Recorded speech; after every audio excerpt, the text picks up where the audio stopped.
Hey guys, this is Paradwaj with Phone Arena, and today we are going to compare the two 10-inch tablet flagships. One is, of course, the ever popular Apple iPad 4, and the other is the new entrant to the 10-inch tablet market, which is the Google Nexus 10. Let's take a look at the Nexus 10 first. So, the Nexus 10 was launched along with the Nexus 4. So, this was launched during Hurricane Sandy to be exact. And this is Google's first 10-inch tablet after the Nexus 7. Unlike the Nexus 7, the Nexus 10 was produced by Samsung. So, as you can see here, it's made by Samsung. But otherwise, it's pretty much stock Google tablet as the Nexus name suggests. And this is one of the first Android tablets to come with a very high resolution screen. It has a resolution even higher than the iPad 4's Retina display. So it is now considered a legitimate competitor to the Apple iPad 4. The Apple iPad 4, as we all know, is the ever popular release after the iPad with the Retina display, which was iPad 3. So we know that it has skipped Apple's yearly refresh cycle and was released in 6 months due to performance complaints of the iPad 3. So that's why it was released, and it is still remaining one of the best tablets out there. So these are the two 10-inch tablets that we are going to compare today. So let's get to the comparison then. So let's talk about the design. We know that the iPad has the traditional aluminum glass design that has been the norm since the original iPad, and it has been the same since almost the same since the iPad 2. So as you can see here, the front is completely covered in glass and it has a home button here. And on the back, you have the beautiful aluminum body. Since this is a 3G version, you have the black strip on the top for cellular connectivity. So this has been the same design since the iPad 2. So it's very nice and probably pretty good for a tablet with its curves here with the beveled edges. So it feels nice in the hand and pretty good in terms of ergonomics. On the other hand, the Nexus 10 2 is pretty good at everything. The design is a nice rounded rectangle, if I'm allowed to call it. It's a nicely rounded rectangle and it's pretty slim.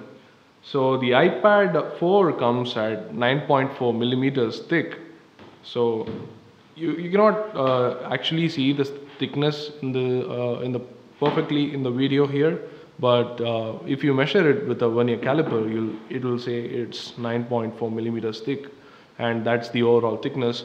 On the other hand, the Nexus 10 is thinner than the iPad at just 8.9 millimeters.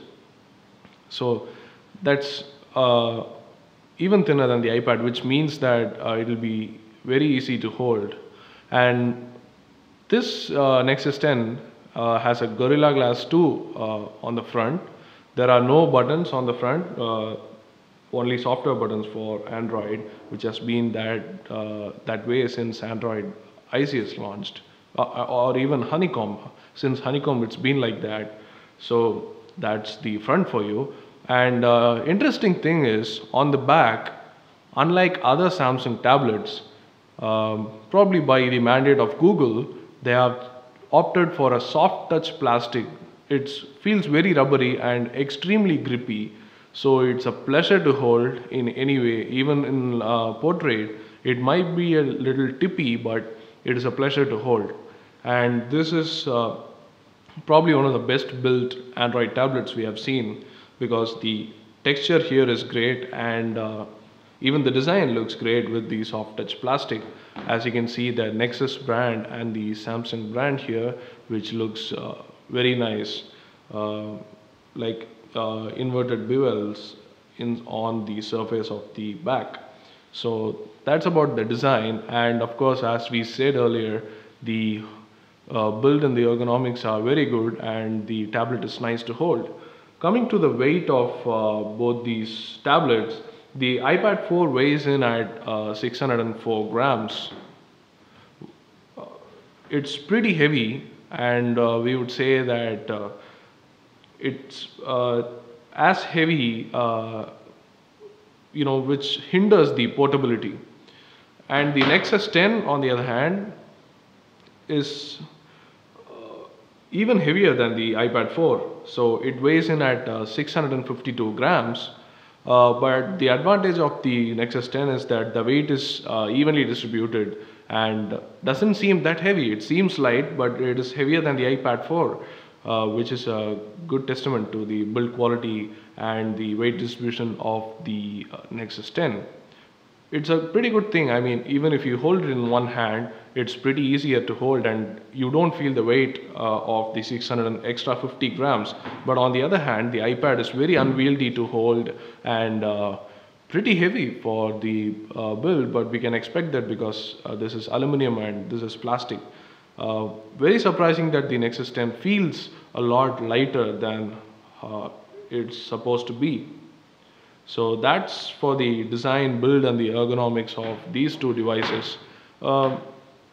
We may prefer the quality of the aluminum on the iPad 4, but the Nexus 10 is way too better to hold, and the build quality itself is very good. So that's it for the design and display. Now let's come to the biggest aspect of these two tablets. That's definitely the display. So the Nexus 10 has a display which has a higher PPI than the iPad 4. That's one of the firsts for the Nexus 10. So this is a 10-inch in diagonal and has a resolution of about 2560 by 1600, which is a very high resolution. Usually you'll see it on 30-inch screens. So that's a bit of a surprise when it launched. So that's the resolution of the Nexus 10, and the pixel density comes out to be around 300 ppi to be exact, which is higher than the iPad 4's 264 ppi. But let's talk about the iPad 4 first, and then we'll compare it. So this is a 10.1-inch display and has a resolution of 2048 by 1536. Which is the double the resolution of the previous iPads, which had 1024 by 768.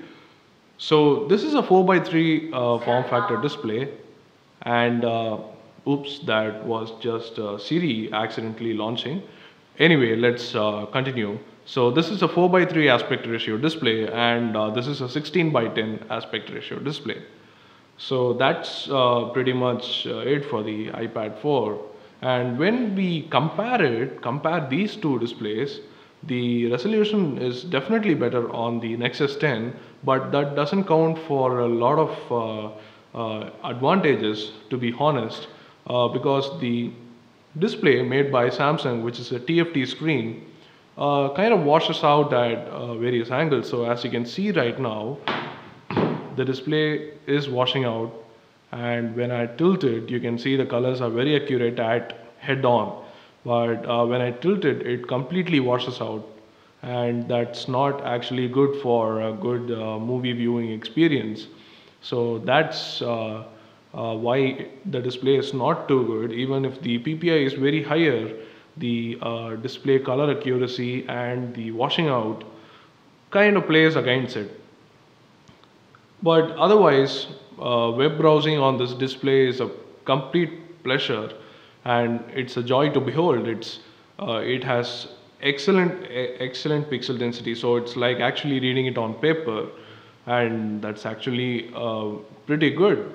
And the iPad 4, on the other hand, is definitely one of the best displays we have ever seen. You have to see a couple of images from both these screens in person to judge how better the iPad 4 is in terms of the display. So if you're thinking the Nexus 10 has a great display which will probably rival the iPad 4, yes, it does rival the iPad 4 and even bests it in terms of pixel density.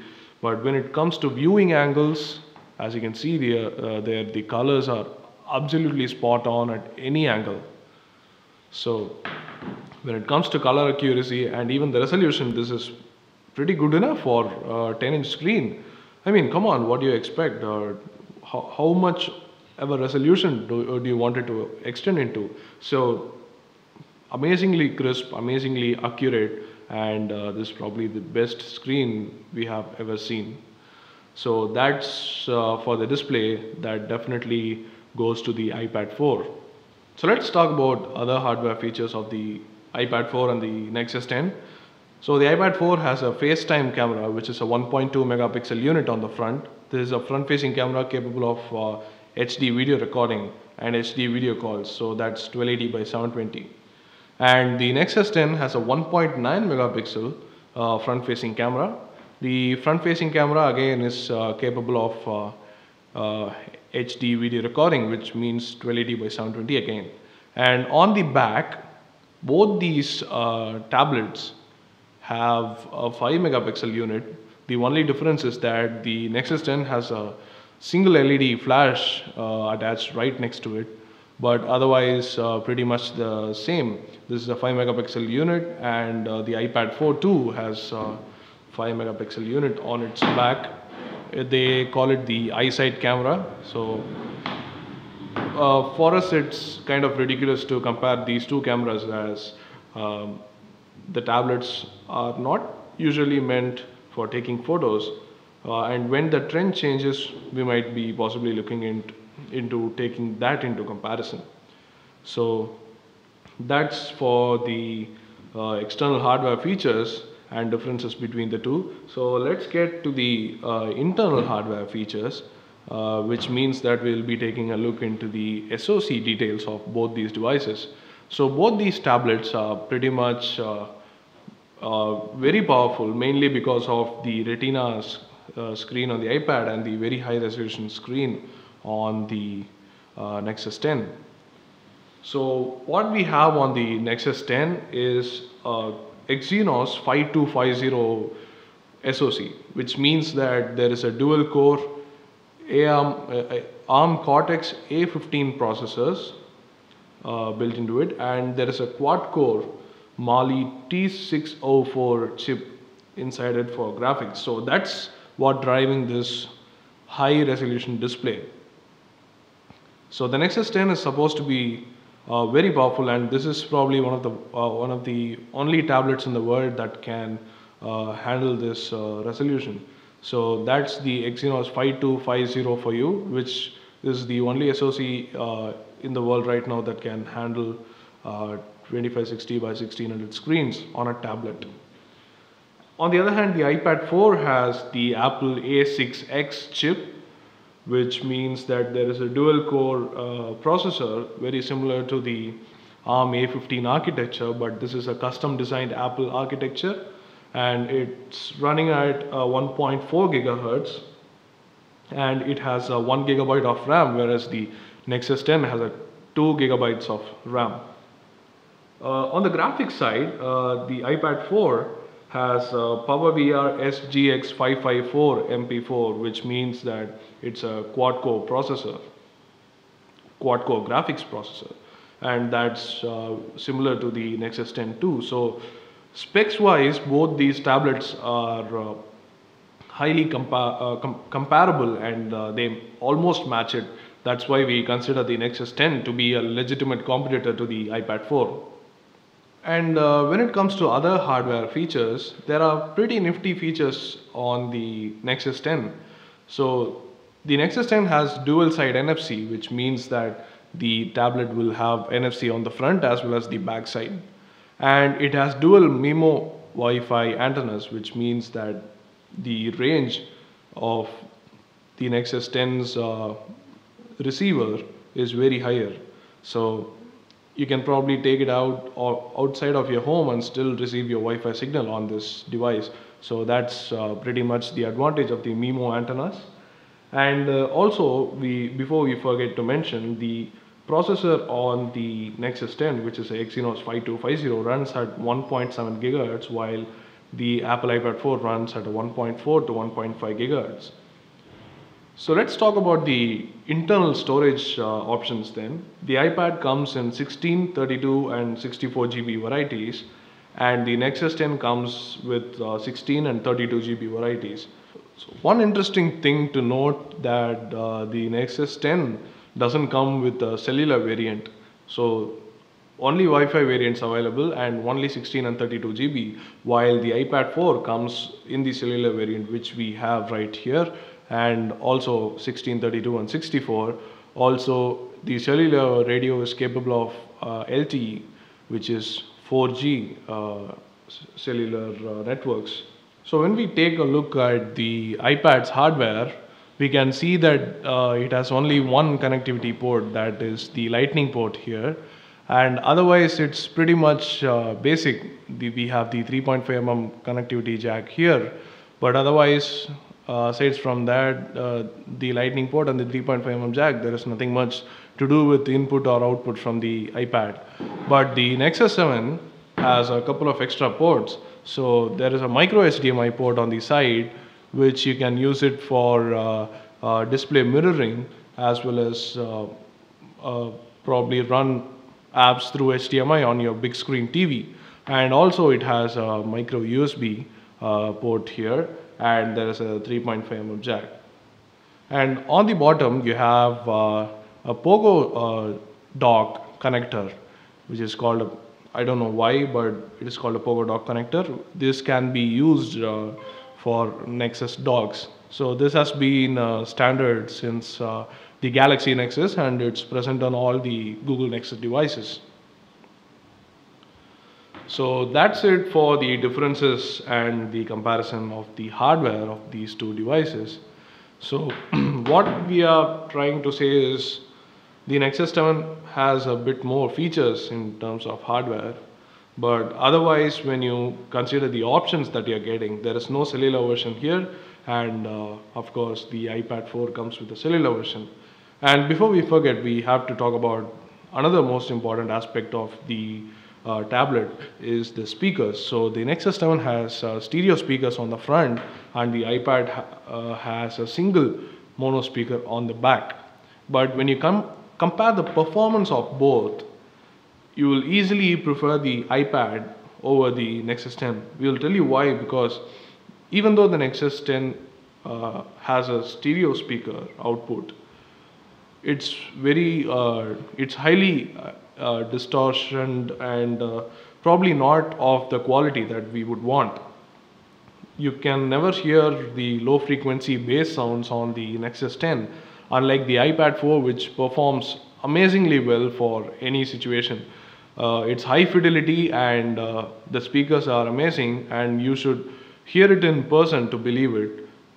But we definitely prefer the speakers on the iPad 4, and it's definitely better for movie experiences or anything for in fact. Let's talk about the software. The software is the main aspect of any tablet in our opinion. So the iPad 4 runs on the latest Apple operating system, which is the iOS 6. There is not much going for iOS 6 because the core interface has remained almost the same since the original iPad, but the advantage of the iPad is, of course, the apps. There are nearly 350 to 400,000 apps on the iPad, and that is why it is the best tablet right now. For us, the software is incredibly important because when you consider a tablet, which is a personal luxury companion to your desktop PC or whatever PC you have, the apps are which augment the experience and become the actual experience when you do it. So the iPad has various apps like Paper, for example. Paper is an amazing app that we can use to draw stuff on it. And otherwise, you can see there are a lot of useful apps, like even GarageBand is probably one of the best apps that we have used on the iPad. So there are a lot of apps and a lot of games for the iPad, which makes it a very good buy for the price you are investing in. On the other hand, the Nexus 10, being a good Android device, has various features built into it. So with Android 4.2.1 Jelly Bean, And this being a Nexus device, this will always get the latest software that Google wishes to release. So the Nexus 10 has various features that we like. For example, the multi-user account that you can configure. So the multi-user account is very useful when there are more than one person using a single tablet in your household perhaps. So that's a very good feature that we like, and everything a user creates is customized, and even the app shortcuts and everything. So that's a good feature in the Nexus 10. But one thing we hate on the Nexus 10 is the phone style UI.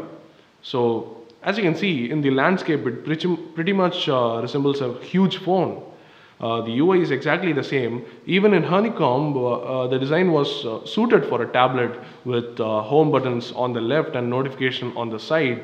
So everything is completely screwed up on this interface for a 10-inch tablet. The Nexus 7 is fine because it's just a 7-inch tablet, but otherwise it's pretty much screwed up. I don't know what the designers were thinking, but it's really hard to reach to the center laid out buttons, and even the app switcher. Everything is very hard to reach, and look how much travel the fingers need to reach different places in the operating UI. So even the notification center needs that I take my hand off and pull down the notification center. If it's the right one or the left one, both, it cannot be done with a single hand like it used to be in Honeycomb. That we consider a major disadvantage for the Nexus 10, and it completely cripples the user experience of a 10-inch tablet. But otherwise, it's absolutely a pleasure for reading websites on this beautiful high-resolution display. And we would say reading is on par with the iPad, except for the form factor, which is 16 by 10, which makes it incredibly exciting for watching movies on it. So if you're looking at media consumption, then Nexus 10 might be better for you. But again, going around the interface, it's a bit of a chore since the icons are laid out in a different way. So not much going for the Nexus 10 in its favor in terms of software. We definitely prefer the iPad for everyday computing, and definitely this is even though it's a stale old interface, we can at least use it very nicely, and the apps are laid out perfectly. So the apps are what matters in the end, and between these two tablets we definitely choose the iPad 4 over the Nexus 10. So that's it for the comparison of the iPad 4 versus the Nexus 10. Do like the video if you like it, and subscribe to our channel for more videos, and there are more coming up. So that's it for the comparison. Thanks for watching and stay tuned.